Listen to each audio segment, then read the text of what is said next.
अगर गुजरात में जहरीली शराब पीने से 55 लोगों की मौत हो गई उस राज्य में जहां पर की शराब बंदी है, वहां पर जहरीली शराब कैसे बिक रही है जहां पे 27 साल से भारतीय जनता पार्टी का राज है, और उस राज्य में अगर 55 लोगों की मौत पर मैं सवाल उठा रहा हूं और कह रहा हूं कि सदन में इसके बारे में चर्चा कीजिए। 267 का नोटिस दिया। क्या 55 लोगों की मौत इमरजेंसी नहीं है? क्या 55 लोगों की एक सरकारी राजनीतिक संरक्षण में प्रायोजित जहरीली शराब से मैं तो कहूंगा हत्या जो की गई, यह इमरजेंसी नहीं लगती? आज भी लोग जिंदगी मौत से जूझ रहे हैं गुजरात में जहरीली शराब पीने के कारण। ये कोई आपातकाल की परिस्थिति नहीं लग रही है भारतीय जनता पार्टी को और सुधांशु जी को।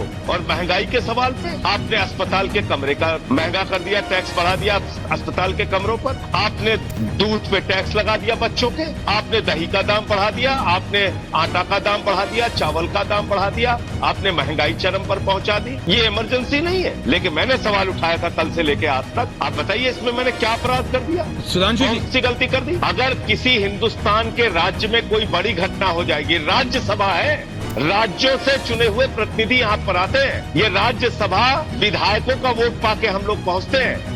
तो अगर यहाँ पर किसी राज्य में कोई बड़ी घटना हो गई तो उस पर चर्चा नहीं हो सकती। ये किस प्रकार की बात आप कर रहे हैं? हमारे तो अधिकार भी छीन लिया आपने लगातार, कभी जीएनसीटीडी एक्ट लाके, कभी कुछ लाके, कभी यूनिफिकेशन का बहाना लेके चुनाव टाल के। तो आप ये कैसी हास्यास्पद बात कर रहे हैं कि राज्य के विषय में यहाँ पे कैसे चर्चा होगी? ये तो बड़ी अजीब बात है। और दूसरी बात, उन्होंने ये नहीं बताया कि इस जहरीली शराब का धंधा वहाँ पे चल कैसे रहा है। जब 27 साल से आप वहाँ पे राज कर रहे हैं, आपके मुख्यमंत्री को जवाब नहीं देना चाहिए इस पे? दिल्ली वो राज्य है जहां पर सबसे अधिक आबादी पर एक ठेका है।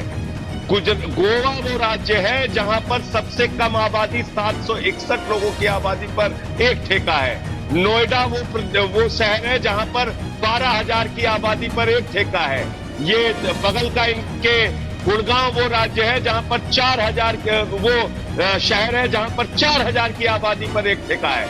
दिल्ली वो राज्य है जहां पर 42,000 की आबादी पर एक ठेका है, जहां पर 464 शराब के ठेके हैं। और नकली शराब से आपने 55 लोगों को मार दिया। ये धंधा वहां चल रहा है गुजरात में, उसमें आपके मुंह से एक शब्द नहीं निकल रहा है। अरे गुजरात के मुख्यमंत्री का तो इस्तीफा हो जाना चाहिए।